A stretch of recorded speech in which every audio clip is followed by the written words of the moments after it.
So ang topic natin ngayon guys ay ukol sa depression. So kung nababalitaan ninyo, maraming mga nangyayari ngayon, mga krimen na ang ugat ay depression. So hindi mo talaga masasabi na kapag tinamaan ka nito ay kayang-kaya mo. Kasi naranasan ko na rin ang mga bagay na ganito.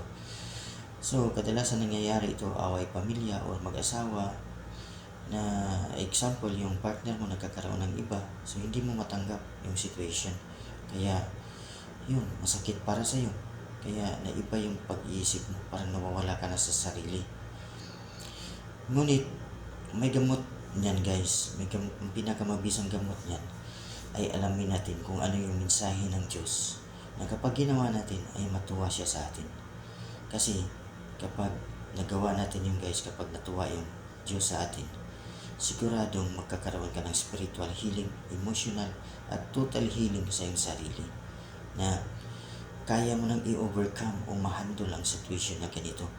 Magkakaroon lang naman ng matter ang mga situation na ganito kapag ikaw hindi mo kayang i-handle yung situation. Pero kapag makaya mo na o ma-overcome mo na yung situation, wala nang problema.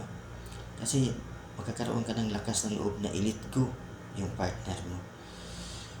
At kung puot yung naranasan o nararamdaman mo noon, ay magkakaroon ka na para bang kahit sa ganun yung situation ay ipagdadasal mo pa rin na mabuti yung kalagayan nila, kahit sa yung ginagawa nila sa iyo, yung mga sakit na nagawa sa iyo, pero parang nakakataon, iba talaga. At saka yung healing mo ba, yung pagpatuloy mo yung buhay na kahit ikaw lang yung mag-isa. So hindi naman talaga ikaw nag-isa, kasi kapag natuwa yung Diyos sa iyo, naroon talaga yung spirit niya. Yun ang gumagabay sa iyo, yun ang nagbibigay lakas sa iyo para ipagpatuloy mo yung buhay. So sa mga nakakaranas ng mga ganito, dapat magtanong kayo.